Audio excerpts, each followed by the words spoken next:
Good evening. We have a fascinating topic tonight. We're talking about blessings, Birkat Kohanim. It's so common when somebody sneezes, we say, bless you, right? And all the time we're blessing each other. We say in Yiddish, sei gesund, be healthy. We're always blessing each other. So the question is, why? Is there a point to our many blessings that we give, or we just do it out of custom?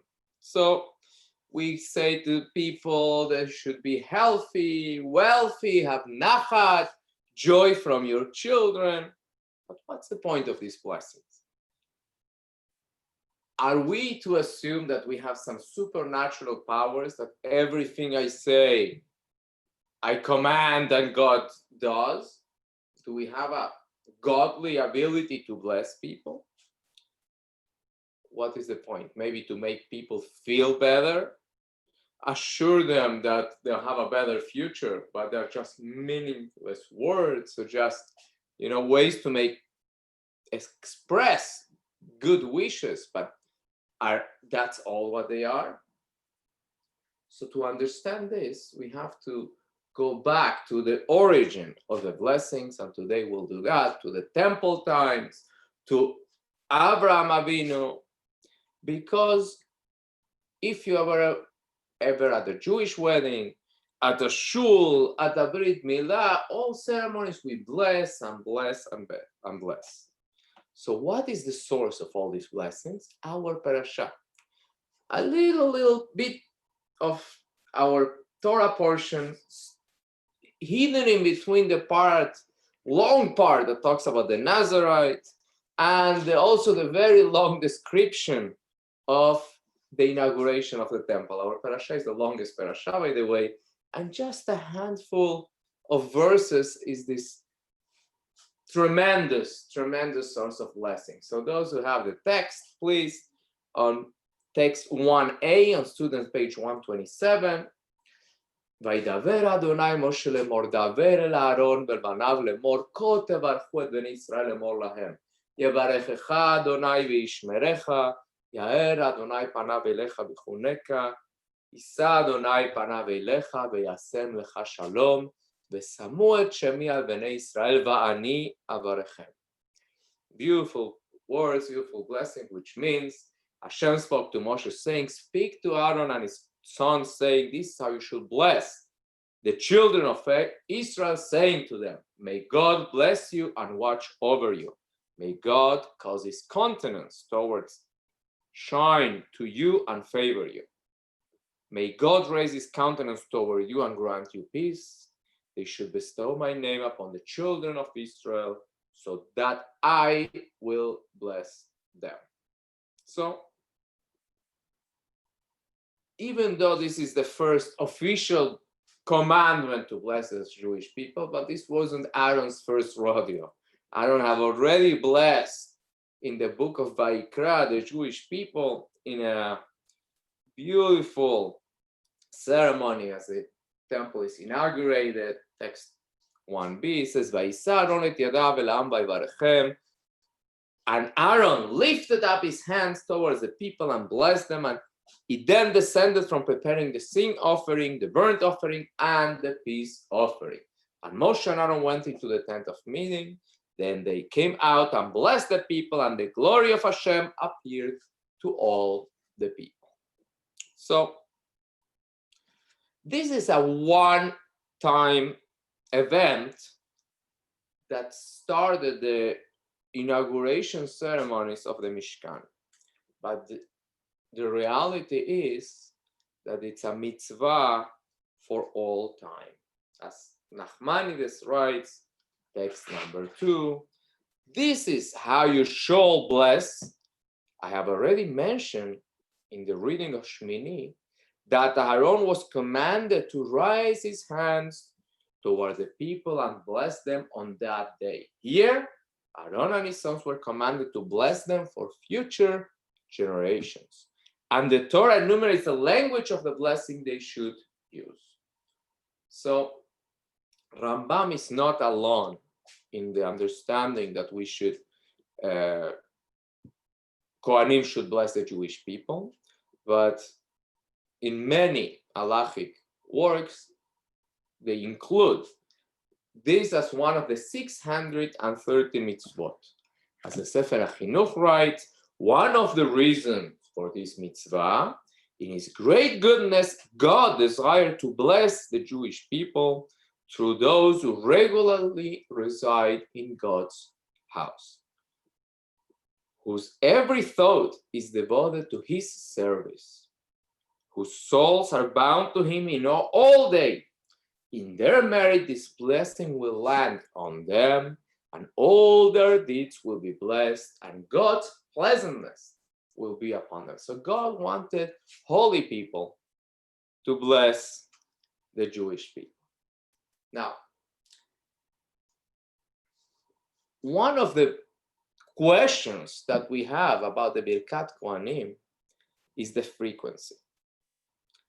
Many communities, the Kohanim go towards the end of the repetition of the Amidah, and they bless the Jewish people every single day. In some places, only on Shabbat. In Jerusalem, something that all Jews share, every single day, they recite the blessing of the Kohanim. But in the diaspora, most of the shuls, at least Ashkenazi, this blessing doesn't happen too often. The Kohanim get up front to bless the Jewish people. We just did it in Shavuot a few days ago. What happens? Shavuot, Sukkot, Pesach, Rosh Hashanah, and Yom Kippur. That's it. Shmini Atzeret. So, very little. Why, if it's such a beautiful mitzvah that God commanded Kohanim forever, we do it only a few times a year? Seems to be that the Kohanim are a little goofing off. They're violating a mitzvah from the Torah. Bless the Jewish people. So to understand this, we have to understand that there is different types of mitzvot. By the way, the Alter Rebbe writes that he says, I wish I could institute that the blessings of the Kohanim should be said every day. And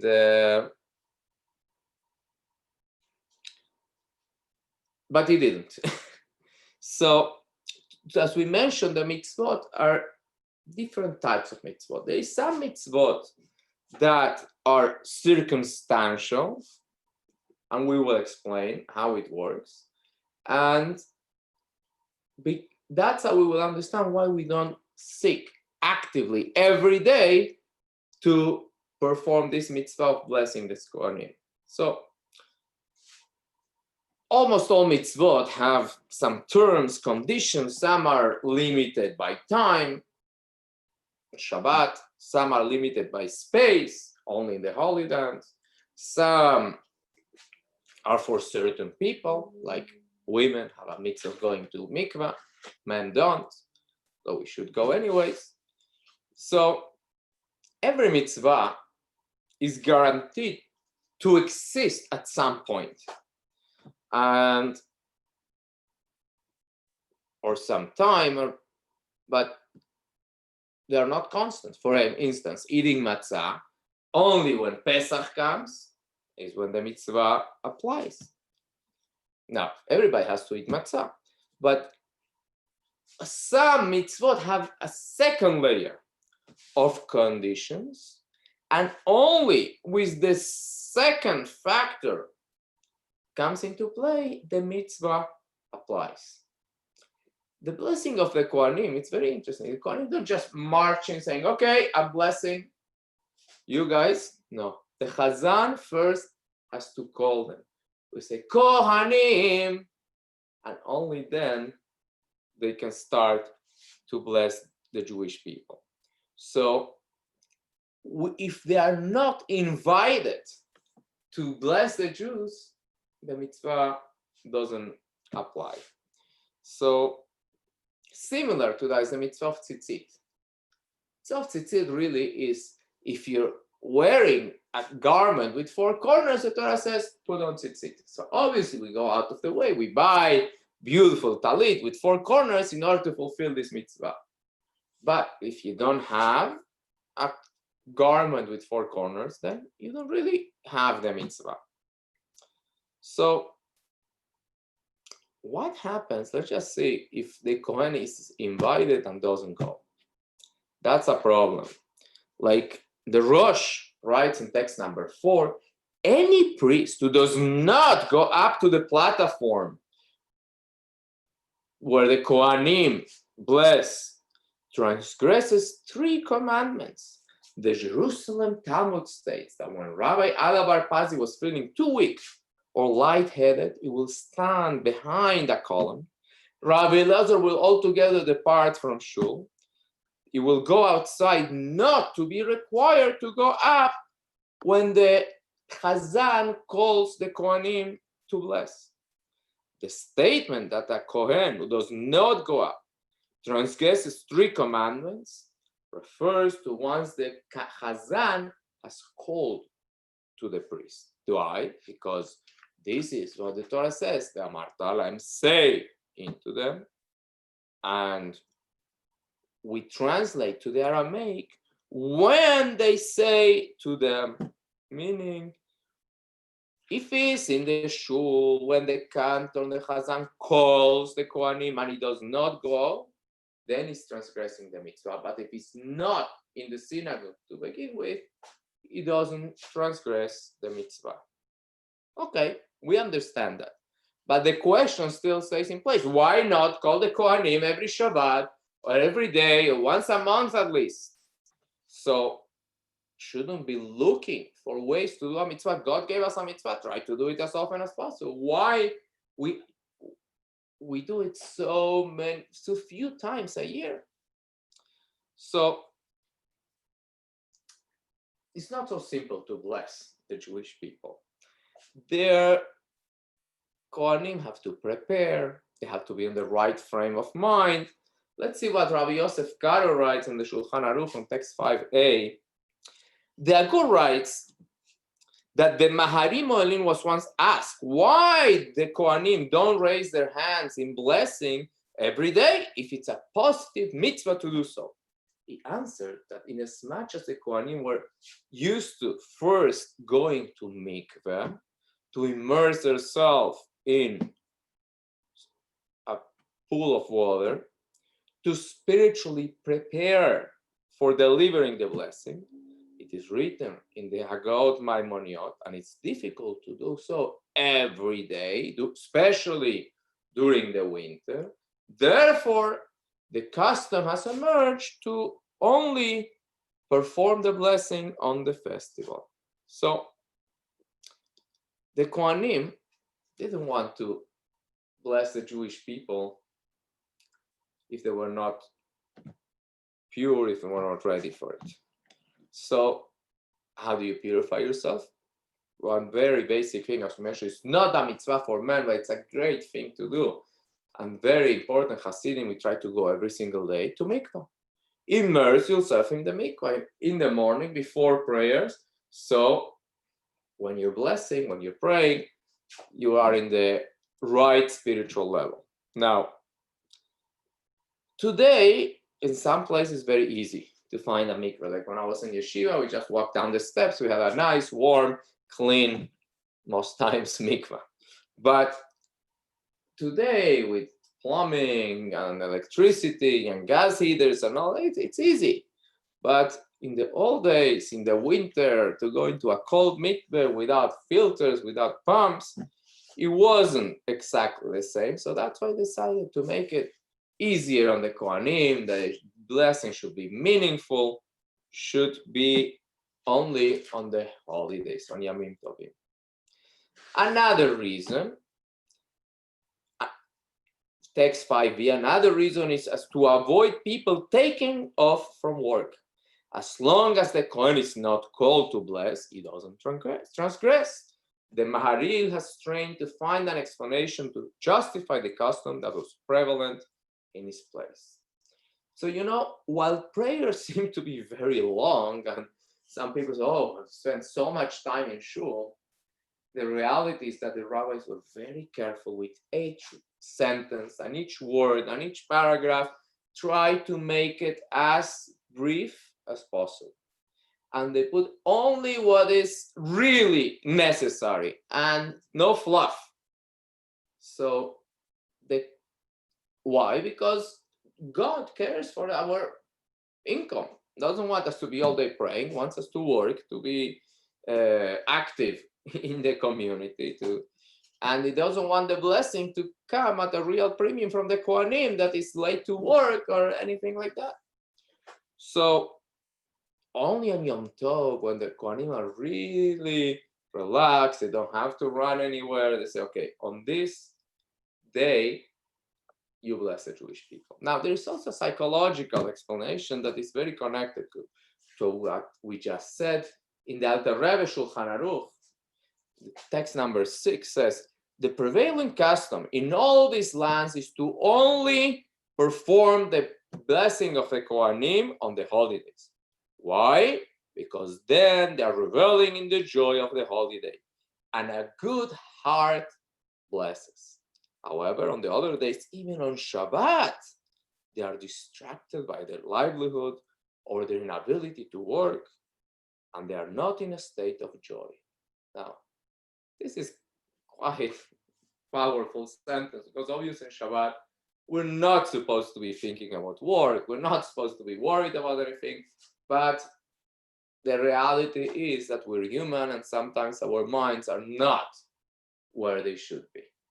And the Alter Rebbe recognizes this. He says, you know what?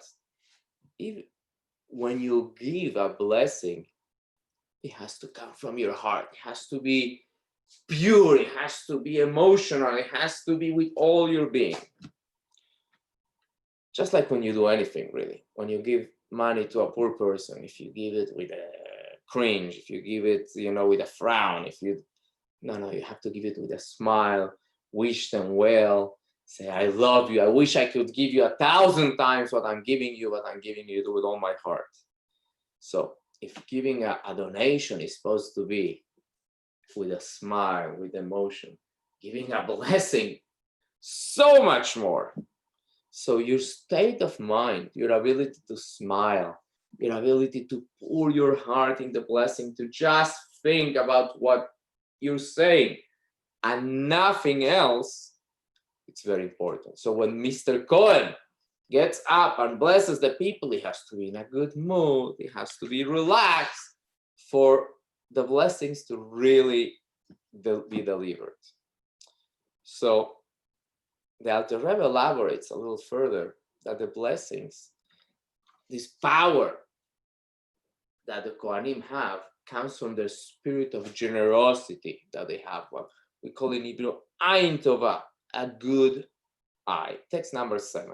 The cup of blessing for the recital of grace after meals is only given to one who is of a generous disposition, as it says, he that has a bountiful eye shall be blessed, for he gives of his bread to the poor. So we're talking about kosher bracha, right? After grace after meals, we take a cup of wine. If we have 3 men, for sure we should do it.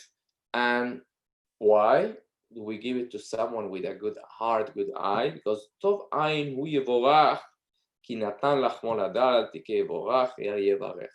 So it says, read not yevorach shall be blessed, but yevarech shall bless.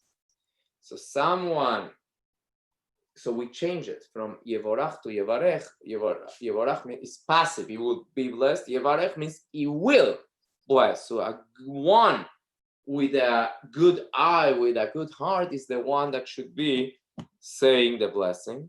So the same is the Kohanim. The Zohar says that the Kohen, his soul is rooted in the godly attribute of chesed, loving kindness. So the character of the Kohen follows the root of his soul, his loving kindness, like Aaron, we say Ohev Shalom, Rodev Shalom, that he was always loving and pursuing peace. So let's see text number 8. It says, the high priest, Kohen Gadol of our netherworld, is referred to as Malach Hashem Tzevaot, an angel of God of hosts. Why? Because he comes from the side of kindness, love between love. For this reason, the Kohen is not found in the side of strict judgment. So, Kohen is chesed, loving kindness. So, according to this, okay, the Kohanim have the blessing. We understand why. Not every day, only several. But now, how are we stepping into the Kohanim's job? How are we getting into their business of giving blessings? How dare we? And if God said, you are the ones that bless, what is the point of me blessing? A simple Jew. Can I really affect any change in the world? Can my blessing accomplish anything? So, just to recap, we gave 3 reasons why the Kohanim don't give the blessing every day. 1, because it's hard to go to mikveh every day, and they have to go to mikveh to prepare to be in the state of holiness where they can bless the Jewish people. 2, because we don't want to make prayers even longer, and the Kohanim have to go to work, and that will cause an undue strain on the Jewish people and on their economy. And 3rd, we say that only on holidays people are in the right state of mind, Kohanim are in the right state of mind to bless the Jewish people.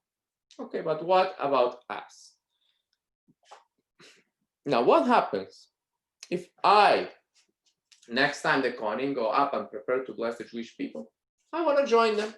I'm not a Kohen or somebody else who wants to go up with them. Any problem with that? Blessing is always good. Big problem, as we say in text number 9. A non-priest who lifted his hands, meaning to perform the priestly blessing, the Birkat Kohanim, even if in conjunction with the Kohanim, violates a positive commandment. As it says, Daver el Aaron, speak to Aaron and his sons, saying, this is how you should bless the people of Israel, you and nobody else, only the Kohanim. So it's interesting that while only the Kohanim are allowed to bless the Jewish people, everybody has part of this mitzvah. Why? Because if there is nobody to be blessed, who the Kohanim bless? So we have the mitzvah of standing there and receiving the blessing. So, okay, we understood that only the Kohanim have this mitzvah. If someone is not a Kohen, gets up and tries to bless, is in big trouble. But wait a second, there is many Jewish traditions where no Kohanim bless. Like Erev Yom Kippur, everybody blesses the children. Many people bless them every Friday night after the Kiddush. The rabbis bless their students again on these occasions. Let's see text number 10. It has become customary for the father and mother to bless their children before going to the synagogue. In this blessing, they also wish that they be sealed for a good life, that their hearts retain a proper fear of God, and that their hearts should be implanted with a wholehearted love and fear of Hashem. Everyone does so in accordance with the nature of their own heart and fluency of his tongue, pouring out, weeping, tearful supplications to God that make his words come true, that his prayers be accepted, pleading with God to hearken to the blessing. As a result of this, One's sons and daughters are inspired to walk a good path, the path of the righteous, and to straighten their hearts to the Torah. So people do this for Yom Kippur, and as we mentioned, some fathers and mothers to do it every Shabbat, as the Rebbe writes in text 11. In many places on the eve of Shabbat, children and great-grandchildren are accustomed to gather in the father's or grandfather's home to receive his blessing. The parent then blesses every member of the family, from the youngest to the eldest. The smallest children, aged 3 or 4 years old, or youth already at the age of bar mitzvah, those of marriageable age, already married, who already have sons and daughters of their own, and even older Jews who have already married off their children also get blessings from their parents. So we see that there's many occasions that we bless not simple Jews, not Kohanim, without the slightest hesitation, when it seems to be a clear violation of the mitzvah. The God says only the Kohanim. So obviously, there must be an explanation for this. Throughout the ages, rabbis gave different explanations. We'll read about the Mishnah Berurah, writes on text 12. One is perplexed by the widespread custom for people, whether they are or not Kohanim, to bless their friend and seeing them off by using the language of the Birkat Kohanim. It was with regard to this that the Torah says Kohanim should bless and not others. How is it permissible for a non-Kohen to bless his fellow using this blessing? Perhaps one might suggest the rationale for this custom is in accordance with the Bach, who maintains that a non-Kohen only violates this prohibition if he delivers the blessing while holding up and spreading his hands in the special way that the Kohanim do when they bless the Jewish people. Alternatively, since the rabbis have instituted that the Birkat Kohanim are not to be delivered without prayer regarding someone who cites the verses of the blessing outside of the frame of prayer services, whether or not it's a Kohen, it is considered as if its explicit intention is not to fulfill the mitzvah of the Birkat Kohanim, therefore it's permitted. Because when the Kohanim, it's a whole ceremony. They have to go wash their hands, march to the front of the community. The Chazal says Kohanim, he calls them. They say the blessing, a beautiful blessing. Thank you, God, for sanctifying us and commanding us to bless the Jewish people. And the qualifier is amazing, be'ahava, with love, that they have the Kohanim to bless the Jews with love. And only then they turn and they're covered with the talit, and we cover ourselves with talit, and they lift their hands and they place them in a special way, and only then they bless. So if I'm just saying casually a blessing to my friend, Yivarech Hashem v'yishmerecha, I'm not trying to fulfill this mitzvah. I'm not saying the blessing. I'm not meaning any of those requirements. Mostly, I'm not raising my hands and position them in the special way. And also, I'm not doing it during the repetition of the Amidah. So, borrowing the blessing of the Kohanim is not a sin.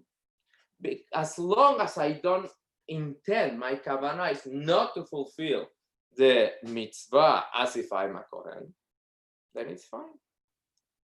But you can ask, okay, it's fine. I'm not doing anything wrong, but am I doing anything right?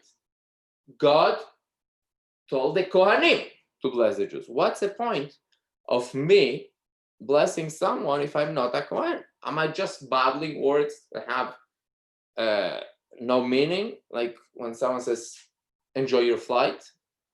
It's not that, or even a Shabbat Shalom or some things like that. Or perhaps there is a significance to this blessing. So we'll learn now that not just the Kohanim, but anyone's blessing have real power. How? How does it work? So we'll go back to Abraham Avinu. When he's about to start on his journey, God says, Lech lecha, go on this special journey, and don't worry, will be great benefits for you on the physical, psychological, and spiritual realms on this journey that you're starting now. And you will be blessed through this tree. As text 13a says, Ve'escha legoy gadol va'avarchecha va'gadla shemecha ve'eye bracha va'avarcha mevarechecha u'merka v'charol v'nivrecha b'chol kol mishpechot ha'adama. Which means I will make you into a great nation, I will bless you, and I will aggrandize your name, and you shall be a blessing. And I will bless those who bless you, and the one who curses you, I will curse, and all the families of the earth shall be blessed in you. So we repeat the word blessing more than once. So it's not just God blessing Adam, something else is going on here. Let's see 13b. Amar Rabbi Berechia. Rabbi Berechia said, and I will bless you. It's already been written. What is the additional should be a blessing teaching? God is saying to him, until now, I had to bless my world. From now on, the blessings have been transmitted to you. Bless those who are worthy of a blessing. And this is a beautiful gift that God gave Abraham. And Abraham inherited his descendants. And from generation to generation, somebody has this power, and in a powerful, full way like Abraham, but all of us are descendants and inherited from Abraham the ability to bless each other. As the Rebbe said, text 14, every Jewish person possesses the capacity to impact the entire world. Certainly, this is something one ought to utilize. First and foremost, by every Jewish person blessing the rest of the Jewish people in every manner of good. So we have to bless every single Jew with every single blessing we can think of. And certainly, God will fulfill this blessing in the manner of blessing those who bless you. So, just a moment, please.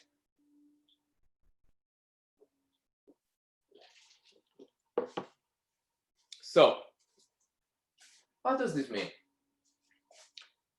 I'm blessing someone with parnasa. So in his backyard, his trees will start growing instead of leaves, dollars. I say to someone, Refuah Shleima, suddenly he will be healed. If not, then what's the point? If my words are meaningless, why bother to say them?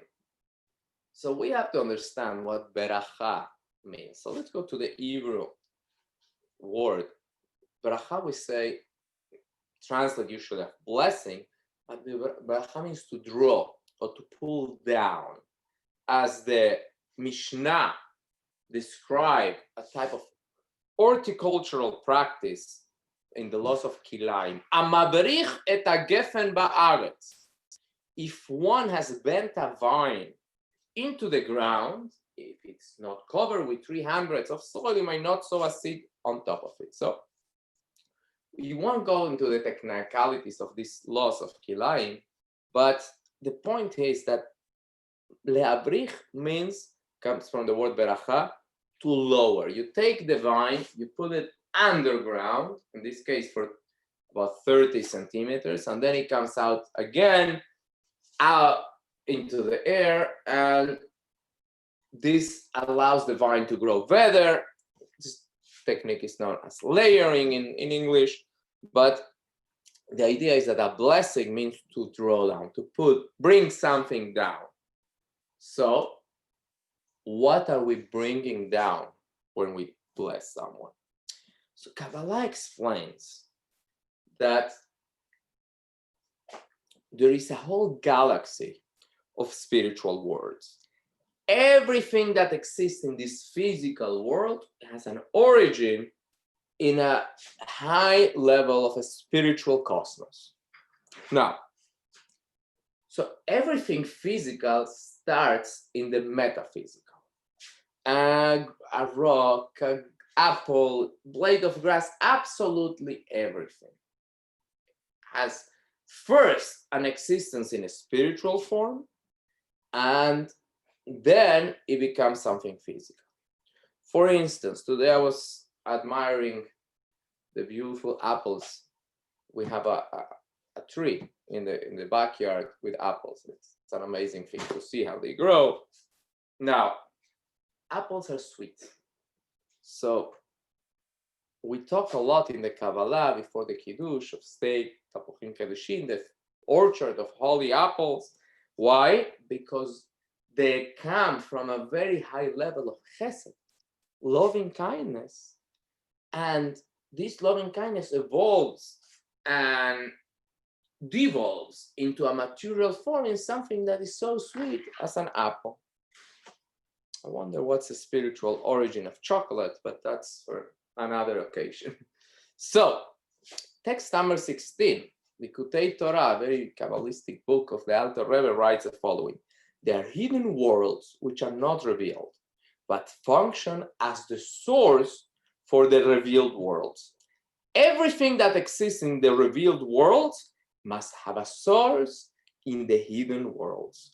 So it is mentioned in the teaching of the sages that there is not a blade of grass below that does not have a corresponding spiritual force above.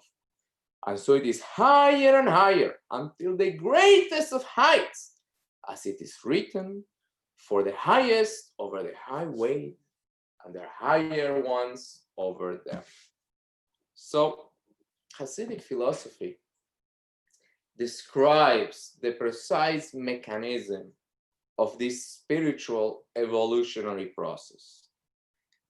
Now, blessings are part of this cosmic scheme, and we call it often seder ishtalshelut, the chain-like system that the spiritual comes into the physical. And to imagine, compared to a chain, like a supply chain in a factory, you know that here one piece comes in and another piece until the final product comes at the end, if everything is running smoothly. But as we know in life, not always everything runs smoothly. Sometimes there's breakdowns, there is delays, and somebody has to make sure that the production line continues moving forward, and eventually the final product arrives. So just like a great factory, heavens are equipped to answer to our prayers and take care of all our needs. But there is a process, and sometimes in this process there is blockage and something gets stuck. So we have to push, we have to keep things running. So this is the idea of drawing down. This is the idea of giving a blessing. Something is stuck, the blessing is not coming your way, so you oil the machine a little bit, you help, you push a little bit. So that's a bracha. If what was supposed, the help was supposed to come to a person is stuck, it's not arriving to him, so I give him a blessing, my good wish. Of course, it's not a command to God. Of course, God does whatever he wants, but I'm helping. Each time we bless someone, we draw down, we actualize more this blessing that was coming to him, but it was not getting to the destination fast enough. It's a story of a Hasid that goes to the Rebbe for a holiday on the time that people would travel by horse and wagon, and it was a long journey, and the Rebbe sends him away. This was a big holiday. He's broken down, but he said, Rebbe, send me back home, I'm going back home. So he starts going back home, but he encounters all the Hasidim that are traveling towards the Rebbe.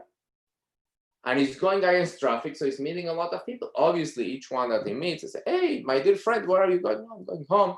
He's embarrassed to explain, but he says, okay, wait, before we part ways, let's say L'chaim. And they say L'chaim, L'chaim, L'chaim, L'chaim, and move on. And then he meets the next group, and again they start talking, again L'chaim, and on and on and on, one group after the other, and each one of these little L'chaims adds to one massive amount of L'chaim. And before he knows it, he made a 180 and is going back towards the Rebbe because he's not in full control of his mind, and the Hasidim are just schlepping him, and he forgot that the Rebbe told him not to go.